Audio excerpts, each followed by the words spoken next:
नमस्कार, मैं हूं मोनिका और आप देख रहे हैं वॉइस नेशन। वक्त तो चला है उत्तर प्रदेश की तमाम अहम खबरों का। खबर उत्तर प्रदेश के बलिया से है, जहां बलिया के रसना कोतवाली थाना क्षेत्र के पकवाईनार गांव में भारत बैंड पार्टी में असम से नाचने आए थर्ड जेंडर के साथ प्रधानपुर गांव का रहने वाले युवक ने पहले प्यार किया और उसके बाद शादी का झांसा दिया। कई महीनों से अप्राकृतिक दुष्कर्म करता रहा और शादी कर ली। बार बार प्रेशर बना रहा था कि आप अपना जेंडर चेंज करा लो।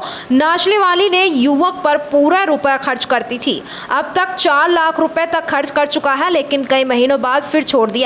लेकिन अब धमकियां दे रहा है कि मैं तुझको मरवा दूंगा, जिसके बाद पीड़ित ने थाने में कई बार चक्कर लगाए लिए, लेकिन कोई कार्रवाई नहीं हुई। उसके बाद कोर्ट से मुकदमा दर्ज कर लिया गया है। पुलिस से न्याय मांग रही हूं और मुझे न्याय मिले। यहाँ पे अक्टूबर में आई थी 25 तारीख को एक डांसर के रूप में। मैं पकवाईना भारत बैंड में मैं एक डांसर के रूप में डांस करती हूँ। और 7 तारीख नवंबर को मैं सिटोनी के आगे में प्रोग्राम कर रही थी। वहाँ पे एक निखिल यादव करके नाम है, उस लड़का से मुलाकात हुआ और वो लड़का रसरा का है, बलिया ज़िला का, प्रधानपुर से है। तो उन्होंने मेरा नंबर मांगा तो मैंने अपना नंबर उसको प्रोवाइड किया। पहले मना कर रही थी, फिर उसके बाद उन्होंने ज़ोर ज़बरदस्ती किया तो नहीं जा रहे थे, तो मैंने अपना नंबर प्रोवाइड कर दिया उनको। तो हम लोगों का बातचीत शुरू हुआ टेक्स्ट से, कॉल से, फिर उसके बाद दोस्ती बनाई। फिर उसके बाद उन्होंने मेरे साथ 26 नवंबर को मैं प्रोग्राम कर रही थी मीरनगंज में, और वो लड़का अपने दादी के घर से आके मेरे प्रोग्राम पे पहुंच गई। पहुंचने के बाद उन्होंने बोला कि आपको मैं रूम पे छोड़ दूंगी। तो मैंने मना करने के बावजूद भी उन्होंने मेरे ऊपर बहुत ज़ोर ज़बरदस्ती किया कि बोला है नहीं मैं छोड़ दूंगी। तो मैंने बोला चलो ठीक है छोड़ दीजिएगा। तो मैंने उसको परमिशन दे दिया। वो रात को आके मुझे चाय बनाने के लिए बोला। फिर चाय बनाई मैं, तो नमकीन निकालने के लिए बोला। मैं नमकीन निकालने के लिए मोड़ी, फिर हम दोनों बैठ के एक साथ चाय पी रहे थे। तो पता नहीं अचानक मुझे चक्कर आने लगे। तो चक्कर आने जब लगे, मैंने उनको बोला शायद मुझे चक्कर आ रही है, पता नहीं क्यों। उन्होंने मुझे अपने ही हाथों से उन्होंने मुझे सुला दिया। तब मुझे थोड़ा थोड़ा याद है, जब मैं मदहोश हो गई फिर उसके बाद उन्होंने मेरे साथ गलत काम किया। तो सुबह मैं जब होश में आई हूँ, मैंने उनको बोला है कि मुझे पता है कि आपने मेरे साथ गलत किया है और आपने ये गलत किया है, आप मेरे दोस्त थी और आपने मुझे छोड़ने के लिए आया था, लेकिन आपने मेरे साथ गलत किया। उन्होंने बोला कि मैं आपसे बहुत ज़्यादा प्यार करती हूँ, आप सुंदर है और मुझे जैसे भी करके हो आपको अपनाना है और आगे जाके आपका साथ दूँगी। तो मैंने सोचा कि नहीं आपने बहुत गलत किया, नहीं इसके खिलाफ़ मैं मुकदमा करूँगी। उन्होंने बहुत समझाया मुझे, नहीं आप ये मत करिए, मैं आपका साथ निभाऊँगी। तो मैंने सोचा कि चलो ठीक है, मैं एक अनजान शहर में हूँ, कोई मेरा साथ देना चाहती है तो मैं साथ, ठीक है कोई बात नहीं, मैं भरोसा करके उनका बातों पे आ गई। तो ऐसे करके हमारा बातचीत शुरू हुआ और हाँ मेरे रूम पे आने जाने लगे। फिर उसके बाद उन्होंने मेरे से, वो पढ़ रही थी तो मेरे से जो भी खर्चा है उनका तो मैं ही उठाती थी उनका।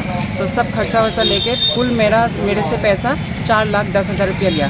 तो उन्होंने एक बार मुझे आके बोला है कि आपका तो कुछ नहीं है, आप तो अलग जेंडर से हो तो आपको जेंडर चेंज कराना चाहिए, क्योंकि मुझे आपको घर लेके जाना भी है, तो आपका कुछ नहीं रहेगी, तो कैसे क्या पता चलेगी। तो मैंने बोला क्या करना चाहिए आप बताइए क्या। उन्होंने बोला हमें आगे बढ़ना चाहिए। तो मैंने बोला कैसे।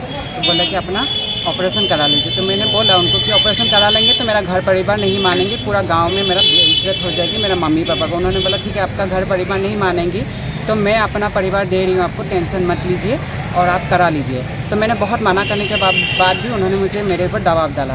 तो मैंने एक दिन का समय निकाल के उनको बोला कि मैं मुझे एक समय दे दीजिए, मैं सोच के बताती हूँ। तो अगले दिन मैंने सोचा कि ठीक है चलो, उन्होंने अपनाने के लिए बोला है तो मैं अपना ऑपरेशन करा लेती हूँ। तो हम लोगों ने डिसाइड किया कि मैं ऑपरेशन करा लूँगी। तो ऑपरेशन के समय मैंने चेस्ट का ऑपरेशन कराया, 2 लाख रुपये मुझे वहाँ पे खर्चा हुआ। मैं दिल्ली में मेपल केयर हॉस्पिटल में मैंने अपना ऑपरेशन करा लिया। फिर वही है कि आना जाना शुरू किया, अपना रिलेशन बनाते रहे और बातचीत होते रहा।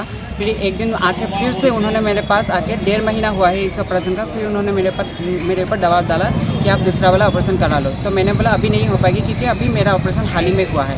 उन्होंने बोला आप एक बार पूछ तो लो, आप करवा नहीं लोगी तो अब दिक्कत आ जाएगी, आप करवा लीजिए कहीं देर ना हो जाए। तो मैंने बोला ठीक है मैं एक बार डॉक्टर को पूछूंगी। मैंने डॉक्टर से बात किया, डॉक्टर ने बोला अभी आपका हाल ही में ऑपरेशन हुआ है, 16 मार्च को मैंने ऑपरेशन किया।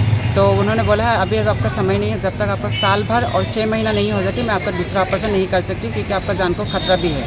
तो मैंने बोला सर कुछ भी नहीं हो सकता। बोला कुछ भी नहीं हो सकता है, आप अपने जान को अगर खतरे में डाल सकते हैं तो आप करवा लीजिए। तो मैंने बोला नहीं आगे मुझे जीना है, ऑपरेशन करा के मुझे आगे जीना है। तो मैंने बोला इस बात को लड़के को, तो बोला ठीक है कुछ दिन समय ले लीजिए। और तो हम लोगों ने फिर से ऐसे ही बात डिस्कस करके हम लोग रह गए, बातचीत करने लगा, आने जाने लगे। फिर 31 मई को वो आके मुझे बोल रहा है कि मैं आपके साथ नहीं निभा पाऊँगी, क्योंकि घर वालों को पता चल गया है। तो मैंने बोला इसके आगे आपको क्या करना है? तो बोला आपको मैं छोड़ रही हूँ। तो मैंने बोला क्यों? आज मेरा कोई नहीं है, ख़ानदान नहीं है, परिवार नहीं है, आपकी वजह से मैंने अपना लाइफ सेक्रीफाइस कर दिया। आपको मैं जो भी मेरा कमाई थी सब कुछ दे दिया। आज आप बोल रहे हैं कि मुझे रास्ते में छोड़ के कि मुझे मैं आपका साथ नहीं निभा पाऊँगी। तो उन्होंने मुझे बोला है कि आपको तो बस मैं प्यार का नाटक कर रही थी, आपसे बस मज़ा लेने के लिए और पैसा लूटने के लिए मैं ये सब किया था। तो मैंने बोला ठीक है, तो आप मेरा पैसा वापस कर दीजिए। वो बोल रहे कौन सा पैसा? क्या पैसा? क्या प्रूफ है तुम्हारे पास? मैंने बोला अच्छा प्रूफ दे के अगर आपको प्यार करती तो वो सही रहता। तो बोला कोई प्रूफ नहीं है ना तुम्हारे पास, तो तुम चुप रहो।